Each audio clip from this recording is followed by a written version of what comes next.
तो हेलो, स्वागत है आप सभी लोगों का हमारे एक नए ब्लॉग के अंदर। और कैसे भी मैं था अपने सरसों खेत की तरफ, तो चलो आपको दिखाता हूँ।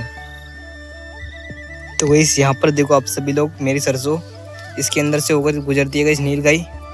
तो इसी वजह से गाइस हमारी सरसों के झुक चुकी है। यहाँ पर देखो आप सभी लोग, पूरी की पूरी सरसों इसी तरह झुक चुकी है। वहाँ पर देखो आप सभी लोग,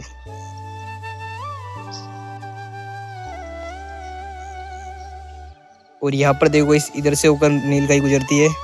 तो यहाँ पर पूरा पूरा रास्ता बना दिया है उन्होंने पूरे खेत के अंदर।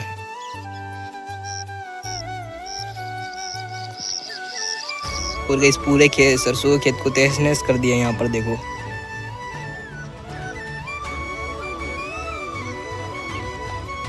यहाँ पर देखो इस पूरी सरसों पूरी झुक चुकी है। यहाँ पर देखो गाइस आप सभी लोग, नील गाय ने हमारा बहुत ज़्यादा नुकसान कर दिया है।